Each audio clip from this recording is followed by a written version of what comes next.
Well, good afternoon, everybody. Good afternoon. Thank you so much for coming out today. My name is Ryan Regal. I'm the CEO here at Regal, Ware, and on behalf of our team members that are standing here in the back, as well as the nearly 350 other employees spread out literally around the world, thank you for the opportunity to host you here today and kind of show off a little bit about us and why we feel so strongly about Washington County. This isn't a place that we've just made our home. It's a place where we live, work, and thrive. Next year will be Regal Ware's 80th anniversary, but it's not those 80 years that matter. It's the legacy that dates back to 1911 and the founding of the West Bend Company, just on the other side of the river there. That's really a story of entrepreneurialism and manufacturing and growth right here in Washington County. And we couldn't be more excited about the opportunities that we see right now to continue to grow here. I'd be remiss to not call out the EDWC, as well as the Village of Kewaskum and the county for helping us reinvest back into housing into Kewaskum and building Regal Place, where we will ultimately have 48, if not 50 homes that are affordable that will be leveraging the Next Gen program ultimately to continue to invest in people to have living wage jobs right here in Washington County. But it's not just that.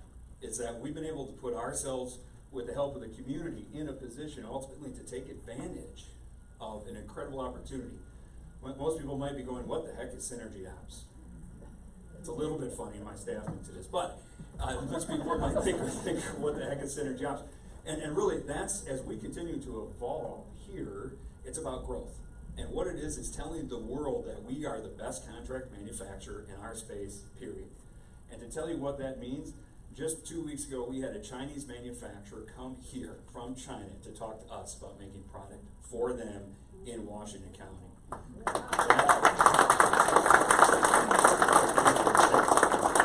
That's an incredible tribute to the people here and what we do every day to make the best product, ultimately with the best people, to carry on that legacy now of well over 115 years. We're going to continue to invest here because we see this as an opportunity to continue to live the dreams that were established so far ago by those entrepreneurs and those risk takers who have given us a foundation upon which here in Washington County we've been able to continue to build upon that. So thank you for the opportunity to all of you that have helped us continue to be who we are and continue to grow. Thank you to the Next Gen Housing in the county. And without further ado, I'd love to introduce Josh Schoemann, County Executive.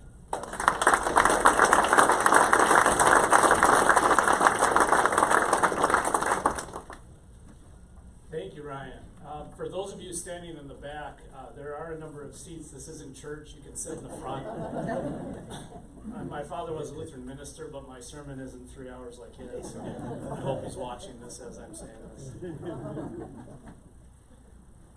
Thank you for that kind introduction, Ryan, and to you and Regal Ware and SynergyOps for this gracious hosting today.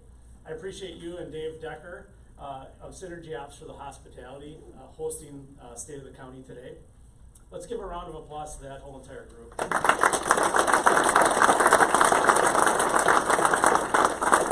you. And a few more thank yous. First, to my beautiful wife, Jody. Thanks for your love and support today and for the past 23 years. To my sons, Kale and Drake, who are not here today. They've got that funny thing called school that they've got to be doing. I'm incredibly proud of them and the young men they are. It's focusing on the future of Kale and Drake and all of our young people here in Washington County that makes the work of our great community so important. My appreciation also to our office team, Tara, Fran, and Lonnie. Thank you for everything you did to help pull this event together and everything you do to help me serve the people of Washington County each and every day.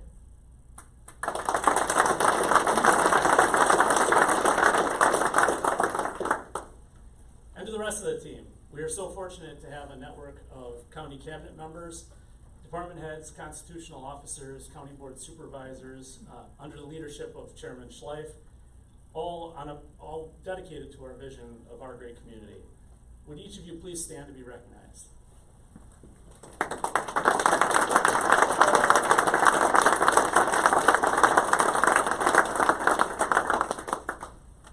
Now, Chairman Schleif, County Board Supervisors, Constitutional Officers, elected and appointed officials, colleagues, friends, family, and fellow Washington County neighbors. Thank you so much for the opportunity to address you today and for gathering together to hear the state of our beloved Washington County. I found the following quote on your website, Ryan. I hope you don't mind me using it. The history of Regal Ware is a story of stability and enduring value amid constant and dramatic change. In their legacy of over 100 years that Ryan just talked about, stability and enduring value for Regal Ware has persevered through a Great Depression, a world war, regionalization, nationalization, globalization, a Great Recession, a global pandemic, and now global demographic and economic reordering. Constant and dramatic change. Regal Ware and SynergyOps are deeply rooted in Washington County, as Ryan just spoke about a moment ago. And its people represent the best of who we are and our hope for the future of our great community. Our great community. It's a phrase you may have heard me use. I use it often. In fact, I've already used it 3 times in this address. Our great community is not just the title of our quarterly newsletter. It is not simply a subsection of our county website. It's not just a catchy phrase for speeches and committee reports. Our great community is a reinvention of the American ideals of individual liberty, personal responsibility, and e pluribus unum, out of many one. It's a clear vision for our shared destiny as neighbors, rooted in the constitutional we the people, and in the covenantal love God and love your neighbor. Our great community is our ethos.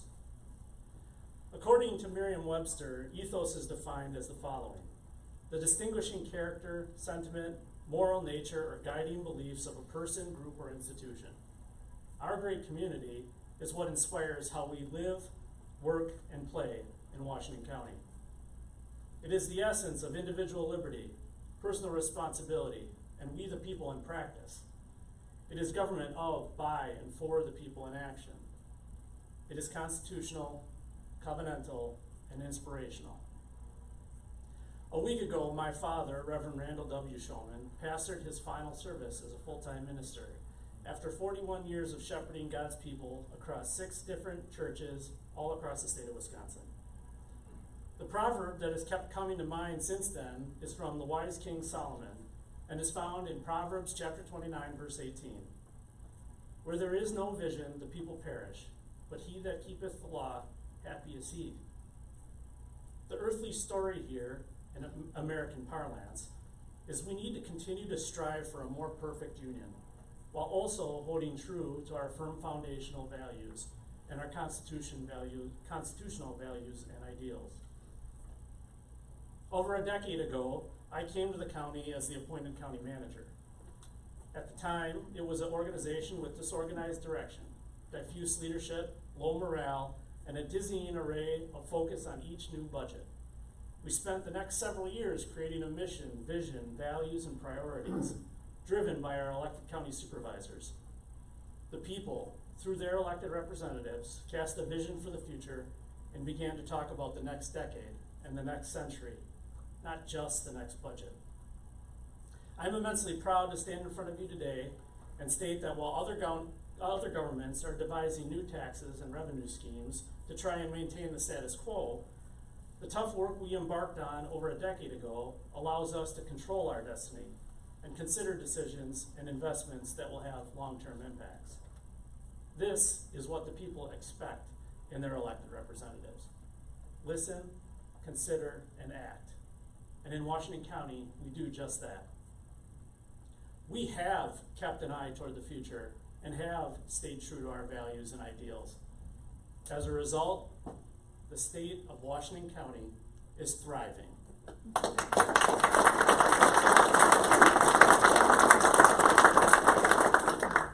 Today we are making strategic investments in our facilities like Washington County Fair Park, our county highway system, the Herbert J. Tenney's Government Center, and Glacier Hills County Park.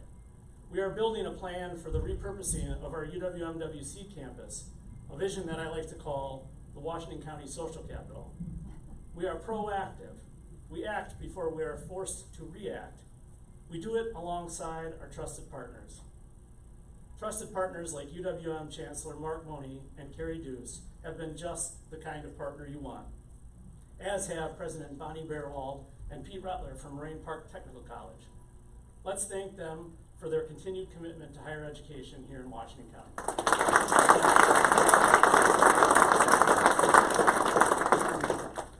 The world is changing around us.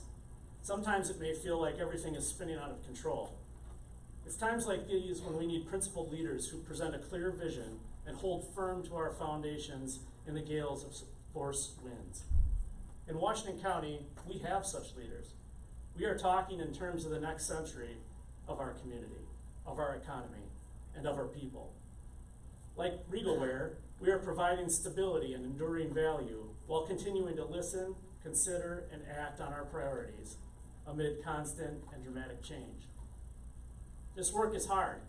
Representing 138,000 people with a variety of interests and opinions takes courage, discernment, and patience.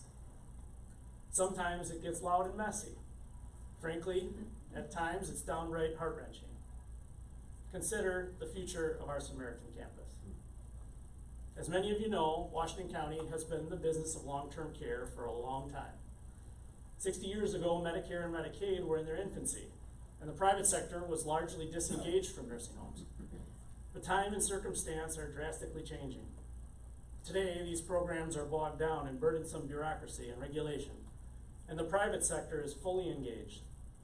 Prudently then, we embarked on a journey of task force, ad hoc committees, standing committees, and years of deliberation. In the end, it became clear, like most areas of our economy, our partners in the private sector simply have the economies of scale, the flexibility, and the professional expertise to better provide stability for our residents than we do in the public sector. While this debate and decision were extraordinarily challenging for our community, our residents, and our staff, we could not have navigated all of it without the sage counsel of Matt Furno. Our entire county owes Matt and his wife Maureen a great debt of gratitude for his dedication, compassion, time, and pragmatic leadership to reach a conclusion that achieved our goals. Number one, ensuring residents, both current and future, had the option to remain at Samaritan, and specifically residents who qualify for Title XIX Medicaid. Number two, retaining the dedicated employees who have served those residents for many years. And number three, keeping the facility in or near West Bend. With Matt's leadership, we were able to find a partner with Jakob Yeidel and EOM Healthcare, who have helped us achieve all three of these goals and will undoubtedly take Samaritan Campus to new heights.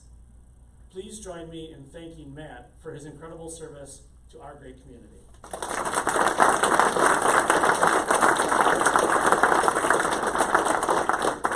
He loves that. The decision about the future of Samaritan was a very difficult one for residents, staff, citizens, and elected officials alike. I'd be lying if I didn't admit that there were times when it felt as though a representative open meetings process for such a decision was less than ideal. However, now looking back on the work, it is as British Prime Minister Winston Churchill once said, democracy is the worst form of government, except for all those other forms that have been tried. You see, the system worked. As an unelected administrator, Matt didn't simply make the decision on his own and have it rubber stamped by an uninformed county board and county executive, as much as I'm sure he would have liked to do that at times. Instead, your elected representatives lived every moment of that difficult decision.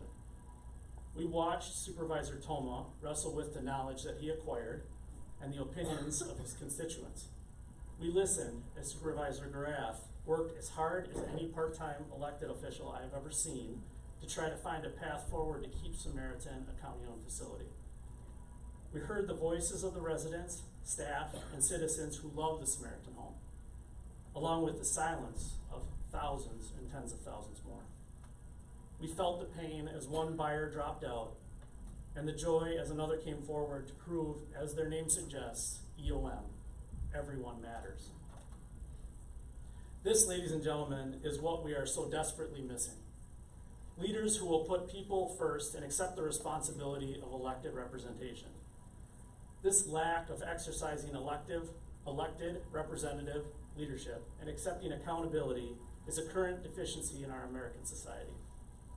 It is missing in government institutions now designed to protect elected officials from accountability and replace them with bureaucratic experts who are accountable to no one person. Even if you didn't like the Samaritan decision, contrast it for a moment with this process our state and federal government used in the handling of COVID. Too often, it wasn't the president or the governor who was the face of the fight. Instead, it was Dr. Fauci or Secretary Palm. Or consider our election systems in Wisconsin. In 2020, the exceptions and misapplications of the rules ran rampant, with no one official to hold ultimately accountable. Democracy in the park, mobile voting vans, Zuckerbucks, indefinitely confined absentee voting, all sowed the seeds of doubt and confusion, which brought our country to the brink of a constitutional crisis. Throughout the process, no one seemed to have the authority to act without a court order. And even so, after these abuses had already taken place, there was no way to prove or disprove them. And worse, no one to hold accountable. While other states saw competitive elections and fierce debates for Secretary of State offices, in Wisconsin, there was no single elected official to hold to account. It was instead Megan Wolf, who doesn't have authority or accountability. I would continue with example after example, from the UW system to local municipalities. We have allowed our system of elected representation to be delegated to experts and bureaucrats. And too many times there is no one with the authority to act or the accountability to the people directly. Is it any wonder why political tensions in America are at an all-time high and voter confidence is at an all-time low? I can personally attest to this. I'm a recovering bureaucrat. I was an administrator just 5 years ago. And let me tell you, my perspective today is drastically different. It has changed the way I work. It has changed my perception of other elected officials. It has changed how I look at the future. And there is good reason for that. I could count on one hand the number of calls I received from constituents in any 1 week as county administrator. In contrast, as your elected county executive, and I know many elected officials in this room can relate and attest, I hear from constituents every single day. Our office receives dozens and dozens of calls and emails every week. We host roughly 30 listening sessions every year, just to listen. I make a point to attend community events and parades just to stay in touch with you. And even in an uncontested election, I knock thousands of doors to hear from people directly. Sometimes I can't even get a fish fry on Friday night without hearing from constituents. Right, Jody? And that's just fine, because it's how it's supposed to be. In all our stations in life, who we are accountable to motivates our actions.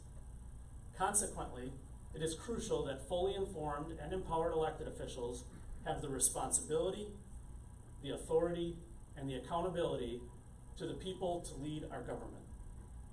That cannot and must not be delegated. Our system of American government relies on it. I know robust public policy debates are difficult. I acknowledge that contested elections are uncomfortable, and the campaign commercials get downright annoying. I recognize that not everyone, all of the time, wants or needs to be inundated by the politics of the day. Yet it is precisely politics, the battle of ideas in the public arena through elected representatives, that makes our republic so resolute. We are so much stronger when we work together. And in the past year, we have proven that when elected representatives come together and engage in the battle of ideas, real positive change can take place. Last year, we began convening monthly meetings with all of the chief elected officials from our county's municipalities. Many of them are here today. And the first meeting was a bit intense. Right, Butch? But having regular and open dialogue with the chief elected officials is a game changer and has led to various shared services to provide much needed efficiencies and stretch taxpayer dollars.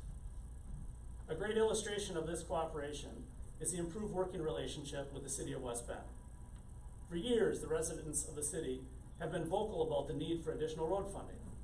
In addition, Many municipalities in the upper Midwest are facing the reality of the necessity of removing lead laterals. Independently, these could be seen as competing needs.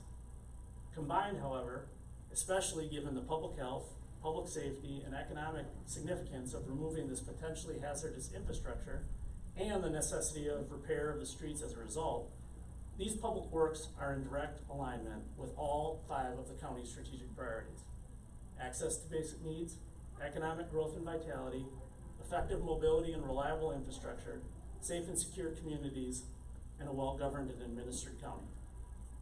It moved a bit slowly, but by aligning our goals, our elected officials were able to find ways to work together: city council, county board, mayor, and county executive, creating a path to success on behalf of the people.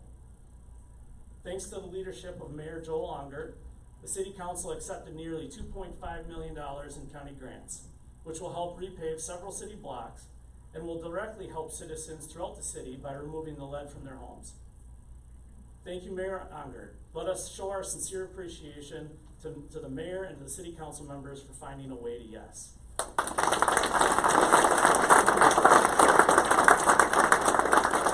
look forward to working together with you and on many more collaborative efforts in the future. That effort with the city is just one example of the type of partnerships that have been forged in the past 4 years and at these chief elected official meetings. And the results speak for themselves. I'm happy to report today that we have allocated nearly $3 million in 2024 alone for similar partnerships across every municipality in Washington County. We have multiple cooperative efforts across the county, from joint dispatch to shared law enforcement to IT services and many more. In the coming months, we will present an interactive web-based map where you can see exactly how your municipality and the county are partnering to serve you. And we are just getting started. This is what it can look like if we set aside political, bureaucratic, and institutional bans that have held us back and embrace the opportunities of our great community. I envision a budget where we work together, municipalities and county, to create and execute an ongoing capital improvement fund at the county to remove all lead from every home and from every street in every municipality. I envision a time when we are working together, hand in glove, county and municipality, to accelerate all economic development projects, to grow the economy, and to shrink the tax burden, while mitigating pet projects and developer incentives. Just like we're doing with Regal Place, like Ryan mentioned a few moments ago, a redevelopment project with Regal Ware's headquarters in Kewaskum, where Ryan and his team, along with American Construction Services and the Village of Kewaskum, I envision a day when fire and EMS service delivery is predicated on the smallest footprint necessary and the most effective service possible by working together, nonprofits, municipalities, and the county. Together, it is possible. My friends, we are indeed amid constant and dramatic change, and yet I am extraordinarily optimistic. We're in a place today where we can achieve all of those things above and so many more. We can make monumental improvements to our community for the people of today and tomorrow. We've got the momentum. We've got the partnerships. We're in a space and time where we can achieve generational impact if we can cut through the bureaucracy and get elected officials working together for the people of Washington County. But let's not kid ourselves. These opportunities are fleeting and fragile, and they will take immense amount of work, goodwill, and cooperation. To capture these opportunities, today I call on all elected officials, and I implore our citizens to take back the power entitled to you through your representatives. Reassess and reaffirm your commitment and dedication to elected representative government. Review your codes, policies, and contracts, and assure they align with our American values and ideals of representative government.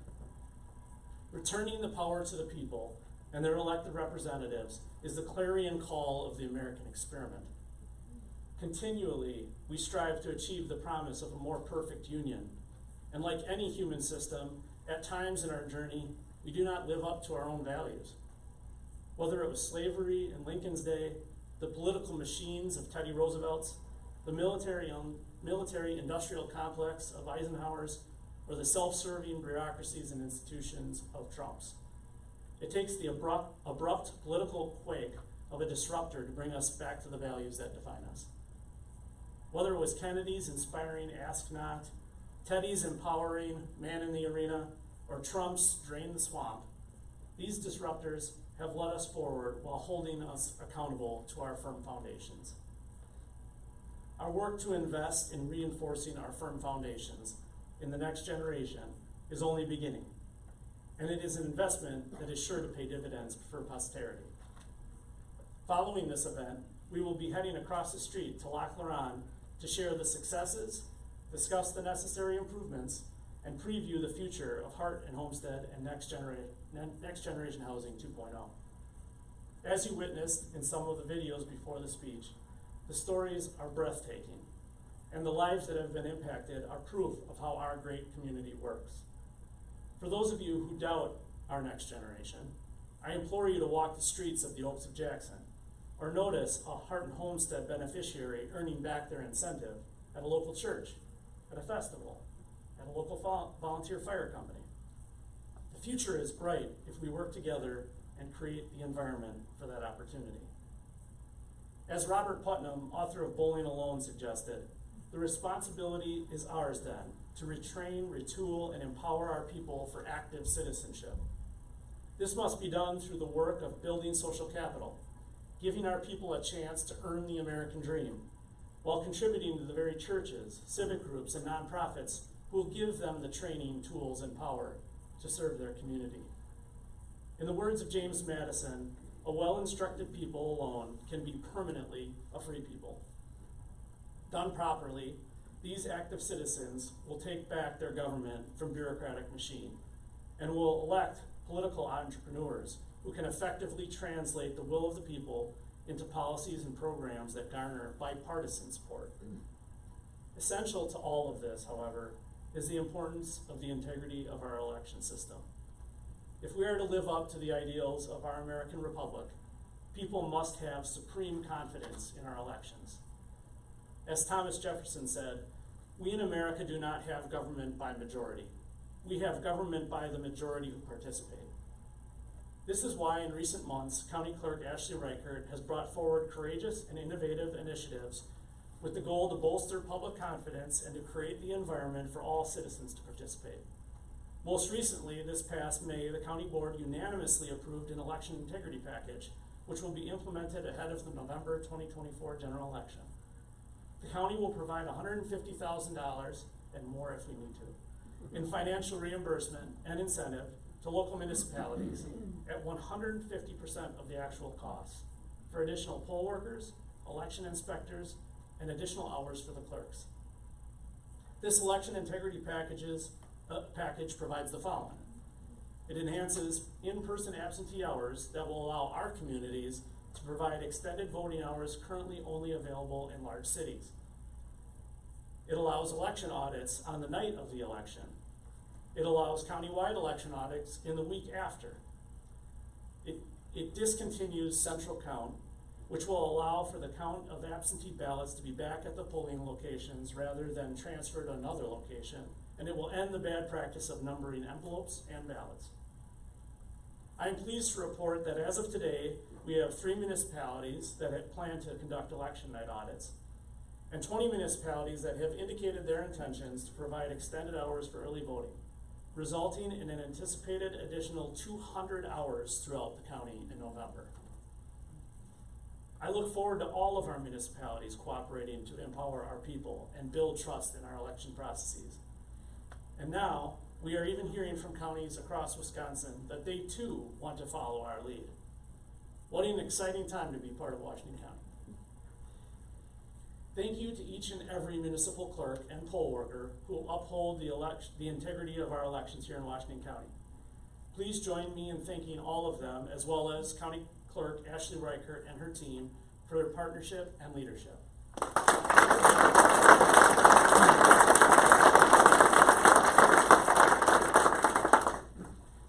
My first term started with a global pandemic, a recession, and a seemingly constant and dramatic change. I'm just a few months into my second term, but our trusting networks and common values have only strengthened over the past 4 years. Today, we come together and move forward in service to each other. Together, we have a shared vision that is people-focused and is focused on the American values and ideals of our great community. I'm excited to make the next 4 years about that, while bringing the stability and enduring value of creating an environment for authentic quality of life. I couldn't be more excited to do it together with you. Thank you. God bless you. God bless Washington County, Wisconsin, and the United States of America.